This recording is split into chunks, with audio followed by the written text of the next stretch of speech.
읽겠습니다.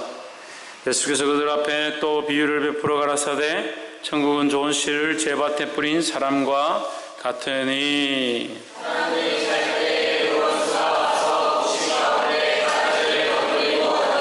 싹이 나고 결실할 때에 가라지도 보이거늘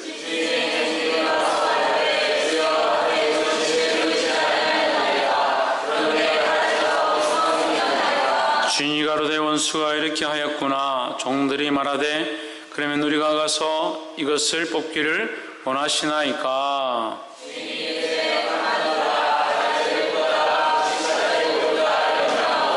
둘 다 추수 때까지 함께 자라게 두어라. 추수 때에 내가 추수꾼들에게 말하기를 가라지는 먼저 거두어 불사르게 단으로 묶고 곡식은 모아 내 곳간에 넣으라 하리라.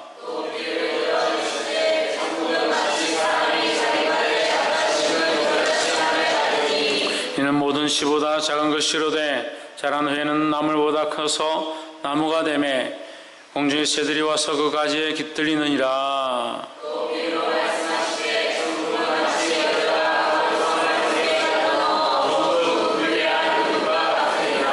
예수께서 이 모든 것을 무리에게 비유로 말씀하시고 비유가 아니면 아무것도 말씀하지 아니하셨으니 이는 선지자로 말씀하신 바 내가 입을 열어 비유로 말하고 창세부터 감추인 것들을 드러내리라 함을 이루려 하심이니라. 아멘. 기도합시다. 그러게 하나님, 우리에게 말씀하시며 영광을 받아주심을 감사합니다. 연약한 종들이, 무익한 종들이 하나님의 임재와 기름 부으심을 잘 알지 못하오나 주님을 사모하며 예배하는 모든 자들 가운데 주께서 동일한 은혜를 베풀어 주시옵소서. 참여하지 못한 모든 심령들 불쌍히 여기시고 이 자리를 기억하여 예배가 나올 수 있도록 주여 불러주시옵소서. 감사하며 예수 그리스도 이름으로 기도하옵나이다. 아멘. 옆에 사람 보십시오. 무더위에 믿음을 잘 지킵시다. 우리 말씀 제목을 한번 읽읍시다. 시작. 천국은 뭐와 같다? 이와 같다. 홍채윤, 홍진우 자리 받고. 천국은 뭐와 같다? 이와 같다. 이 뭐 벼룩하고 이 그런 이가 아니고 성경에 나와 있는 이 말씀과 같다. 그래서 지금 이 말씀은 뭐냐? 천국에 대한 비유를 얘기하는 것이다. 천국에 대한 비유를 오늘 이 말씀 가운데 하고 있는데 우리가 이 말씀 속에서 뭘 발견해야 된다고요? 천국을 발견해야 된다고요. 이 말씀 가운데 천국을 말하고 있습니다. 이러면 뭘 발견해야 됩니까? 그래, 이리 쉬운 대답을 왜 못할까? 아이들이 공부를 좀 못하는 애들 보면 답을 못 찾아요. 답을. 공부를 열심히 해도 답을 못 찾는 아이들이 있습니다. 답은 어디 있다? 문제에 다 있습니다. 문제 속에 답이 있고 보기에 답이 있습니다. 1, 2, 3, 4, 5 중에 하나 찍으면 그 중에 답이 있는 거예요. 근데 공부를 못하는 애들은 답을 못 찾는 거죠. 더 심각한 건 뭡니까? 문제를 모르는 겁니다. 대부분 아이들의 못 맞추는 90% 이상이 문제를 모르는 겁니다. 나머지는 뭡니까? 문제를 알긴 아는데 답을 못 찾는 거죠. 천국이 어디 있습니까? 이 말씀 통해 천국을 말하고 있습니다. 그럼 천국은 어디 있습니까? 이 말씀 속에 있죠. 천국 어디 있다고요? 할렐루야. 그럼 우리는 뭘 믿어야겠습니까? 말씀을 믿어야 되죠. 공부 못하는 아이들은 천국을 믿어야 됩니다. 이렇게 말하는데 말씀을 믿으면 됩니다. 말씀 속에 천국이 있으니까 이 말씀을 믿으면 우리 안에 뭐가 이루어진다? 천국이 시작되는 것이다. 그래서 말씀을 지난주에 우리가 함께 나누면서 천국은 마치 뭐다? 천국은 말씀과 같다 라고 했고 이 말씀은 곧 씨다. 씨. 왜 말씀이 씨인가? 해주. 씨는 뭐가 있어? 생명이 있죠. 생명이. 그래서 살아있죠. 씨는 살아있기 때문에 아무것도 아닌 것처럼 껍질밖에 없는 것처럼 조그마하지만 땅에 심으면 싹이 나고 순이 나고 잎이 나고 그 줄기가 자라서 결국 열매를 맺는다. 왜? 생명이 있으니까. 사람도 마찬가지예요. 동물도 마찬가지예요. 하나님께서 작은 씨들을 주시고 그 씨로 서로 결혼하면 이게 맺혀져서 아이가 되고 생명이 되게 한 거예요. 왜? 그 속에 생명이 있기 때문에. 천국은 이 생명과 같다. 작은 생명과 같다. 그리고 이 생명이 무엇을 통해서 우리에게 전해지는가? 말씀을 통해서 전해진다. 그럼 우리는 뭘 믿어야 합니까? 말씀을 믿어야 한다는 거죠. 그래서 본문을 함께 보면서 우리가 이 말씀을 나누겠습니다. 24절에 예수께서 그들 앞에 또 비유를 베풀어 가라사대 천국은 좋은 씨를 제밭에 뿌린 사람과 같으니, 천국은 어떤 것과 같으냐? 제밭에 좋은 씨를 뿌린 사람과 같다. 그 제밭에 좋은 씨를 뿌렸습니다. 좋은 씨로 뭐 하겠습니까? 예, 좋은 열매를 맺기 원하죠. 그런데 이것을 방해한 자가 있습니다. 25절에 사람들이 잘 때 그 원수가 와서 곡식 가운데 가라지를 덧뿌리고 갔더니 했습니다. 하나님께서 씨를 뿌리게 하시고 열매 맺게 하시는데 우리 인생도 마찬가지다. 우리 안에 하나님께서 생명을 주셔서 이 생명이 자라서 결국 어떠한 생명을, 영원한 생명을 열매 맺기 원하신다라는 거죠. 우리가 이 작은 생명으로, 작은 호흡으로, 작은 머리로 지금 예수를 믿고 구원을 받으면 우리에게 영원한 생명이 주어지는 거죠. 그래서 그것이 우리에게 천국의 비유인데, 하나님께서 우리를 이 땅에 보내셔서 우리에게 작은 씨들이 되게 하시고 우리로 말미암아 생명이, 아름다운 생명이 맺히도록, 영원한 생명이 태어나도록, 영원한 생명을 누릴 수 있도록 그렇게 우리를 이 땅에 보내셨는데 이것을 방해한 자가 있다는 거죠. 누구겠습니까? 예, 사단 마귀가 이것을 방해하려고 한다는 거죠. 그럼 우리가 예수 믿고 천국 가는 것을 방해하는 것은 누구다? 사단 마귀다 하는 거죠. 마귀가 우리가 천국 가지 못하도록, 예수 믿지 못하도록, 이 말씀을 믿지 못하도록, 예배 시간에 말씀을 듣지 못하도록 길을 막고 정신을 막고 생각을 막는, 그래서 하나님 앞에 나아가지 못하도록 하는 것이 사단 마귀가 하는 짓이라는 거죠. 할 수만 있으면 무슨 백성이 되게? 지옥 백성이 되게. 우리는 이 유혹에 빠져서, 미혹에 빠져서 지옥 백성 될 자가 아니라 하나님의 백성이다라는 겁니다. 사람들이 잘 때에 그 원수가 와서 곡식 가운데 가라지를 덧뿌리고 갔더니, 이 가라지는 뭐냐? 가라지는 쓸모없는 씨앗이다. 생명이 있지만 쓸모없다. 이 땅에 와서 우리가 다 생명으로 살아가지만 다 쓸모있는 인간이 아니다. 쓸모있는 인생이 아니다는 거예요. 이 연약한 인생으로 뭘 맺어야 하느냐? 영원한 하나님 나라의 아름다운 열매를 맺어야 하는데, 원수는 우리 중에 가라지를 뿌리기도 하고 또 이 가라지로 말미암아 우리가 하나님 말씀을 듣지 못하게, 자라지 못하도록 해서 결국 알곡도 뭐가 되도록, 가라지가 되도록 하는 것이 원수의 방법이다라는 거죠. 그래서 앞에 비유에서도 얘기했습니다. 우리 안에 하나님 말씀에 그 생명의 씨앗이 들어오는데 원수는 어떻게 한다? 어떻게 한다? 먹어버린다. 새가 되어서 공중에 새로 날아와서 먹어버렸다. 새가 날아와서 먹어버렸다. 빼앗아 가버린다는 거예요. 하나님의 말씀을 들을 때 이 말씀이 우리 안에 들어와서 심기지 않으면 원수가 먹어버린다는 거죠. 이 말씀을 똑바로 듣고 말씀대로 살고 그 말씀이 내 마음판에 새겨질 때에 이 악한 것들, 우리의 것들 빼앗아 가지 못하는 줄 믿습니다. 옆에서 한번 보십시오. 가라지가 되지 말고 알곡이 됩시다. 할렐루야. 때로는 이게 목회를 하다 보면 가라지를 싹 뽑아내가지고 교회 방해하고 엉뚱한 소리하고 원망하고 불편한 사람들 싹 뽑아내가지고 훅 불어가 쫓아내고 알곡들만 데리고 이렇게 목회를 하고 싶지만 때로는 그게 아닌 것 같아요. 가라지가 있으므로 또 서로 믿음으로 살려고 서로 부딪히고 훈련하고 단련하면서 자라가기도 하고.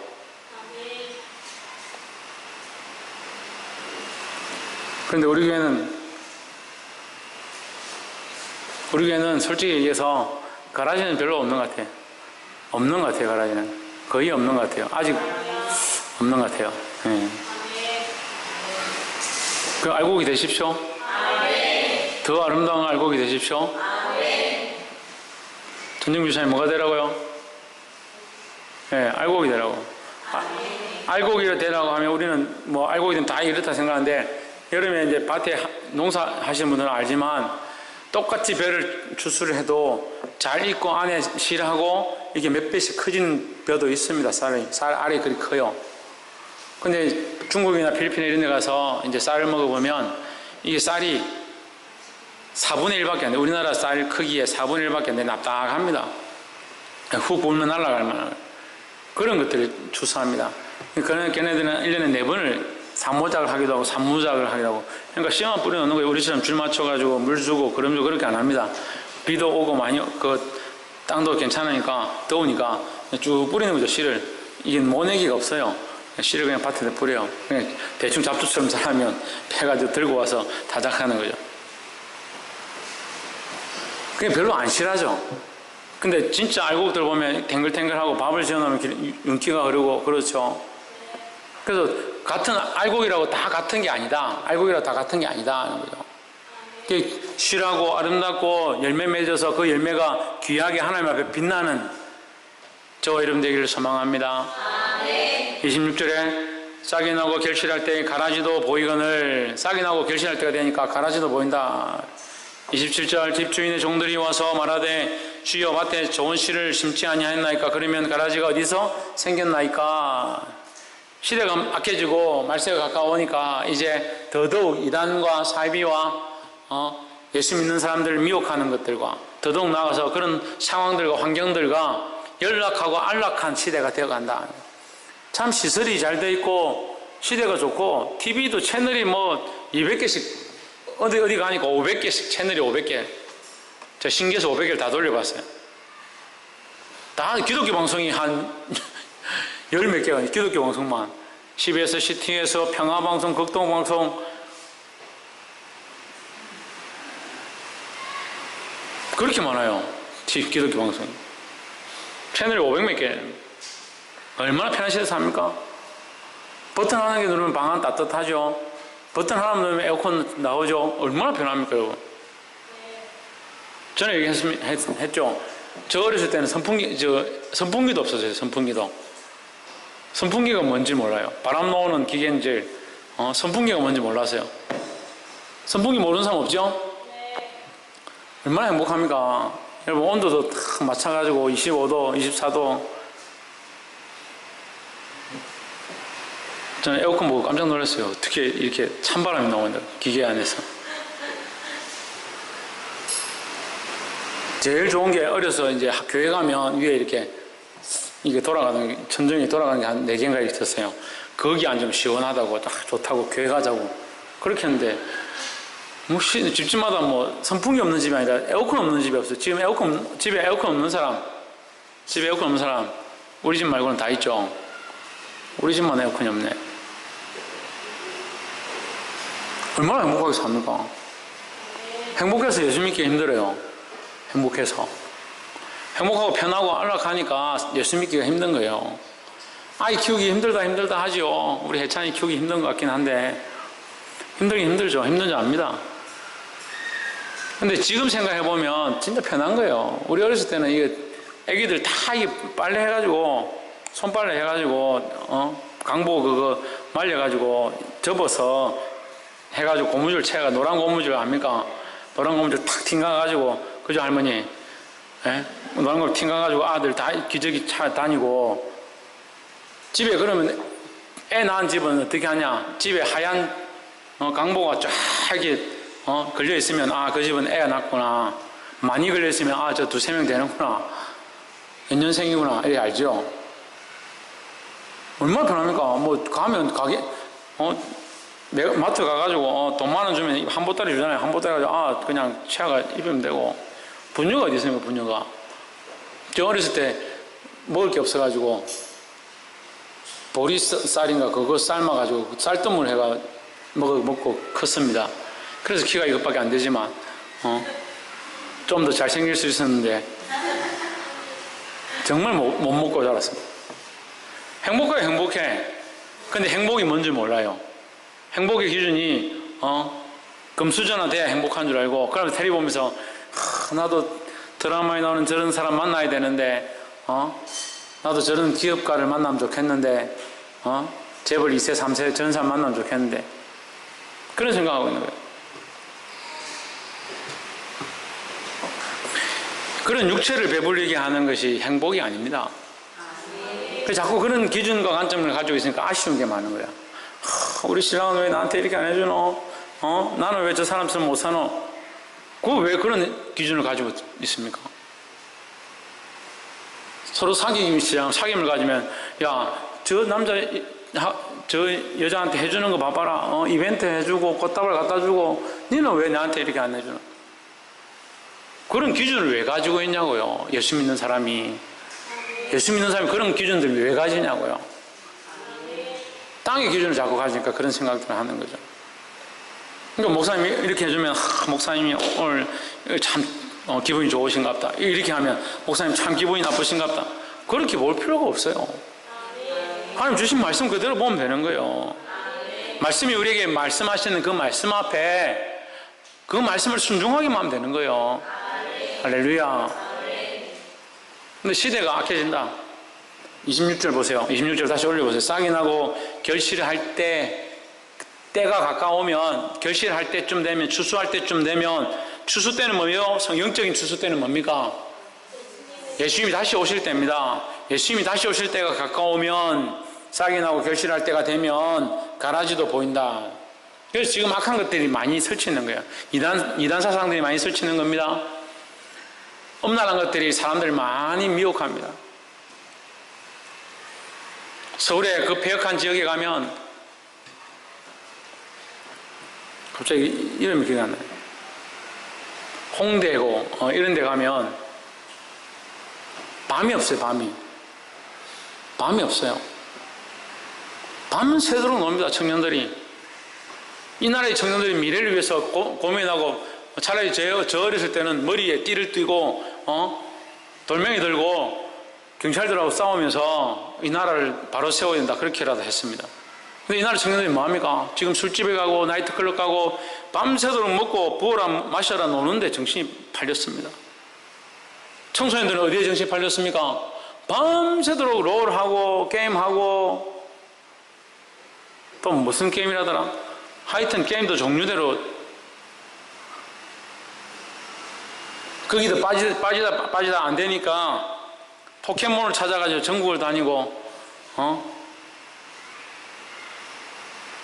모르시는 분들이 제가 미리 말씀드릴게요. 아이들 만화 영화 중에 포켓몬스터라는 만화 영화가 있어요.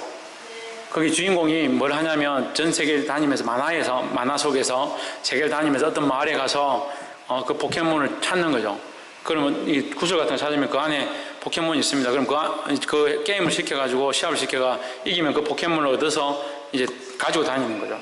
자기에게는 그런 포켓몬이 여러 개 있는 거죠. 그럼 이걸 어느 정도 모아서 나중에 뭐 우승도 하기도 하고 대회 나가기도 하고 뭐 그렇게 하는데, 그걸 가상현실이라고 핸드폰에다가 그걸 심는 거죠. 그러면 이 핸드폰을 가지고 어느 지역에 가서 찾으면 거기 포켓몬이 있습니다. 눈에는 안 보이지만 핸드폰을 거기 갖다 대면 거기 포켓몬이 보이는 거죠. 그럼 그걸 잡는 거예요.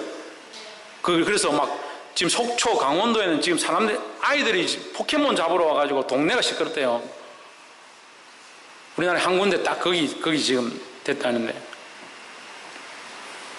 전 세계에 지금 포켓몬 많이 나온다고 하는 데는 비행기가 지금 예약을 하고 난리 났습니다. 제일 강한 포켓몬은 어디 있느냐? 히말라야 산맥 에베레스트 꼭대기에 있답니다. 그거 잡으러 가는 사람도 있겠죠, 나중에는.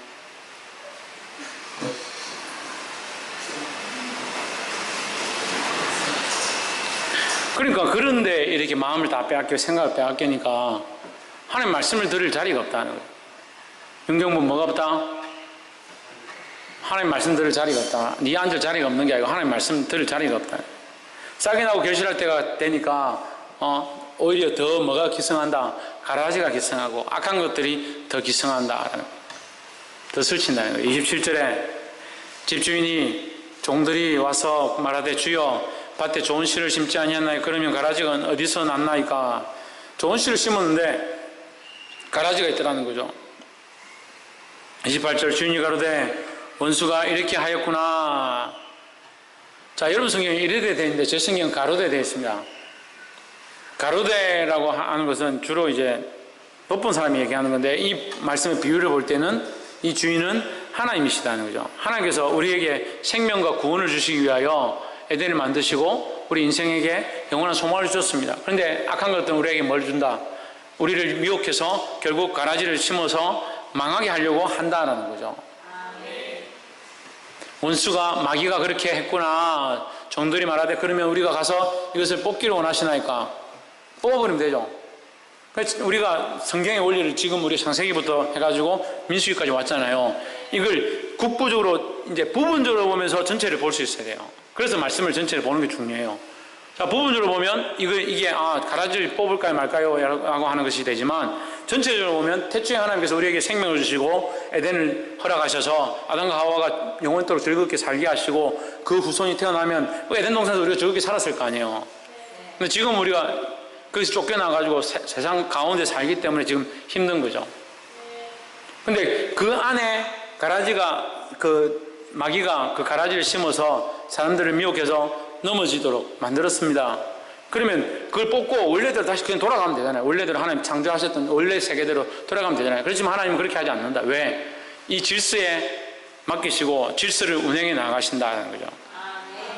그리고 우주의 질서를 운행해 나가시니까 이것이 그 때가 차기까지는 끝날 수가 없다라는 거죠. 그래서 주님이 다시 오셔서 심판으로 악한 것들을 멸망하시기 전까지는 이것이 끝나지 않는다. 그래서 지금 우리는 뭘 해야 합니까? 이 가라지와 뭘 해야 됩니까? 한판 전쟁을 해야 되죠. 할렐루야. 그래서 이 싸움을 싸울 수밖에 없다. 왜? 우리가 육체를 가지고 있기 때문에. 이 육체에 속해 있기 때문에. 하지만 우리는 육체를 따라가는 자가 아니라 어디에 속한 자? 영에 속한 자이기 때문에 영으로 살아서 육체를 따라 살아 망하는 자가 아니라 영으로 살아서 하나님 기쁘시게 해야 된다는 거예요. 영의 생각은 사는 것이고 육의 생각은 결국 뭐다? 죽는 것이다 하는 거예요. 뽑기를 원하십니까? 했지만 19절에 주인이 가로되 가만두어라. 가라지를 뽑다가 곡식까지 뽑을까 염려하노라. 때가 안 됐단 말이죠. 때가 안 됐다. 완전히 추수할 때가 되어야 된다. 하나님께서 때를 기다리고 계시다. 30대 둘 다 추수 때까지 함께 자라게 두어라. 추수 때에 내가 추수꾼들에게 말하기를 가라지는 먼저 거두어 불사르게 단으로 묶고 있습니다. 여기 무슨 단어가 나오냐면 단으로 묶고가 뭐예요? 네, 이렇게 묶어서 딴 데 빠지지 않도록 하는 거죠. 그 심판은 확실하다는 거예요. 예수를 믿지 않는 자는 확실하게 심판하신다는 거죠. 단으로 묶었는데 지가 어떻게 가라지가 기어 나와서 갈 수가 있습니까? 없죠. 묶임으로 끝이라는 거죠. 단으로 묶어서 그들은 불에 던진 바 될 것이고 곡식은 모아서 알곡은 모아서 어디에? 곡간 안에 넣으리라. 누구의 곡간입니까? 예, 여기 모아 내 곡간이다. 내 곡간. 이 하나님의 곡간이다 하는 거죠. 하나님 곡간에서 영원히 하나님과 즐겁게 사는 겁니다. 그럼 천국은 곡간입니까? 이렇게 생각하는데 그런 의미가 아니고 이제 영적 의미로 우리를 씨앗이다 이렇게 표현해 주신 거고 이게 비유라는 거죠. 비유. 그래서 하나님의 집에서 산다 이 말이죠. 31절 또 비유를 베풀어 가라사대 천국은 마치 사람이 자기 밭에 갖다 심은 겨자씨 하나 같으니 뭐 같다? 겨자씨는 깨 아시죠? 깨보다 4분의 1 정도 됩니다. 크기가 깨 한 4분의 1 정도 됩니다. 굉장히 작습니다.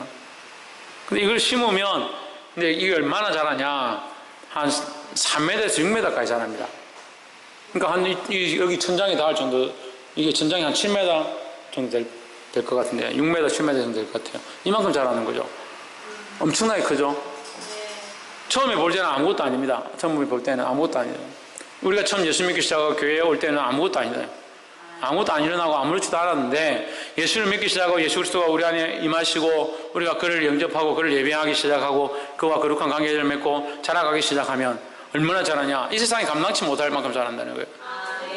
우리를 이 세상이 감당치 못하는 자가 되길 원합니다. 근데 반대로 우리가 세상을 감당치 못한다. 세상이 조금 변하면 거기 흘려가고 세상이 좀 이렇게 원하면 거기 따라가고 그게 아니라 옆에서 한번 보십시오. 우리는 세상이 감당치 못할 그런 사람이 됩시다. 세상이 감당치 못할 사람이 되어야 합니다. 세상에 맞추어서 세상이 원하는 대로 사는 그런 자가 아니라 세상이 감당치 못할 자. 할렐루야. 역사를 바꾼 사람들은 세상이 감당치 못한 사람들이에요. 당연한 거죠. 근데 더더욱 영적으로 하나님 앞에 하나님을 바라보는 자는 세상이 더더욱 감당치 못한다는 거예요. 32절 이는 모든 씨보다 작은 것이로되 자란 후에는 나물보다 커서 나무가 되매 공중의 새들이 와서 그 가지에 깃들이느니라 했습니다. 공중의 새들이까지 와서 깃들인다는 것은 함께 산다는 것을 얘기하거든요. 공중의 새들이 와서 왜 사느냐? 우리가 믿음으로 자라서 세상이 감당치 못하는 자가 되면 우리가 세상의 빛으로 나타나게 되고, 그럼 세상 사람들이 우리를 보고 우리 안에 와서 안식하고 싶고, 아, 저분에게 뭔가 있구나, 저 사람 뭔가 다르구나, 왜 그럴까, 왜 저렇게 살까 궁금한 거예요. 그럼 그 사람들에게 뭘 전합니까? 이 생명의 씨앗을 전하는 거예요. 이 생명의 복음을 전하는 겁니다. 이 생명의 말씀을 전하는 겁니다. 그러면 나도 살고 그들도 우리 안에 와서 함께 깃들이게 된다는 거예요. 이것이 천국의 모양이다. 33절에 또 비유로 말씀하시되 천국은 마치 여자가 가루 서말 속에 갖다 넣어 전부 부풀게 한 누룩과 같으니라 했습니다. 누룩으로 처음 시작하면 이게 얼마 안 되죠. 하지만 이걸 부풀리면 엄청나게 커진다. 누룩을 넣으면 자, 뭐가 커집니까? 누룩이 커집니까? 빵이 커집니까? 빵에다 넣었다 합시다. 빵이 커질까요? 누룩이 커질까요? 빵이 커지죠. 누룩은 그 속에 들어가서 부풀려서 이렇게 보들보들하게 만들고 맛있게 만드는데, 이 누룩이 커지는 게 아닙니다. 누룩이 커지는 게 아니라 빵을 크게 합니다. 빵을 부드럽게 하고 크게 만든다. 하나님의 말씀이 우리 안에 오면 말씀이 변하는 게 아니다. 말씀은 항상 그대로 있다는 거예요. 누가 변화되고 자라느냐? 우리가 변화되고 자라기 시작한다는 거예요. 할렐루야. 그래서 이것을 두 가지 비유를 함께 정리를 하면, 이 겨자씨 비유는 양적 부흥, 조그마한 씨앗이었는데 큰 나무가 되었다, 양적 부흥을 말하고, 누룩은 그 속에서 그 사람을 부풀리게 하고 자라게 하는, 부흥케 하는 영적 부흥을 얘기한다, 내적 부흥을 얘기한다는 거예요. 그러니까 하나님 나라는 외적으로도 자라가고 내적으로도 자라가게 돼 있다는 거죠. 하나님 말씀이 그 사람 안에 들어와서, 하나님 말씀이 그 사람 안에 들어와서, 하나님 말씀이 우리 속에 들어와서 우리 안에 깨달아지고 이 말씀이 자라기 시작하면 그 사람의 영도 살고 그 사람의 육체도 살고 그 사람의 삶도 변화되어지게 되어 있다는 겁니다. 34절 예수께서 이 모든 것을 무리에게 비유로 말씀하시고 비유가 아니면 아무것도 말씀하지 아니하셨으니, 이는 35절 선지자로 말씀하신 바 내가 입을 열어 비유로 말하고 창세로부터 감추인 것들을 드러내리라 함을 이루려 하심이라 하십니다. 뭐로 말했다? 비유로 말했다. 왜 비유로 말했을까요? 왜 비유로 말했을까요? 그렇죠. 들을 자는 듣고 듣지 못할 자는 듣지 못하게 하시기 위해서. 그래서 귀가 있는 자만 하나님의 말씀을 들을 수 있다는 거예요. 오늘 이 말씀을 들을 때 여러분 귀가 열리고 이 말씀이 들리면 주님의 은혜인 줄 믿습니다. 이 말씀을 들은 모든 자들이 자라가며 영적으로, 내적으로, 외적으로 자라서 수많은 생명을 주님 앞으로 이끌어드리고 하나님 나라를 확장케 하는 그런 한 부분으로 사용되어지기를 주의 이름으로 축복합니다. 기도하겠습니다. 거룩하신 하나님, 우리에게 귀한 말씀들을 허락